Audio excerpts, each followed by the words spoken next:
ஒன்றிய பாஜக மோடி அரசின் கைபாவையாக செயல்படும் இந்திய தேர்தல் ஆணையத்தை கண்டித்தும் வாக்காளர் பட்டியல் சிறப்பு தீவிர சீரமைப்பு எஸ்ஐஆர் எதிர்த்து விழுப்புரத்தில் மதசார்பற்ற முற்போக்கு கூட்டணி சார்பில் மாபெரும் கண்டன ஆர்ப்பாட்டம் நடைபெற்றது. விழுப்புரத்தில் புதிய பேருந்து நிலையம் அருகில் உள்ள நகராட்சி திடலில் திமுக கூட்டணி கட்சி மதசார்பற்ற முற்போக்கு கூட்டணி சார்பில் மத்திய மோடி அரசின் கைபாவையாக செயல்படும் இந்திய தேர்தல் ஆணையத்தை கண்டித்தும் எஸ்ஐஆர் ரத்து செய்ய வலியுறுத்தியும் கண்டன ஆர்ப்பாட்டம் நடைபெற்றது.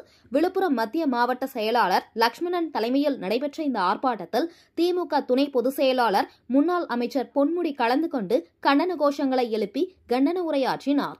இதில் காங்கிரஸ், மதிமுக, மக்கள் நீதி மய்யம், தமிழக வாழ்வுரிமை கட்சி, விசிக, கம்யூனிஸ்ட் கட்சி உள்ளிட்ட அனைத்து கூட்டணி கட்சியினர் கலந்து கொண்டனர்.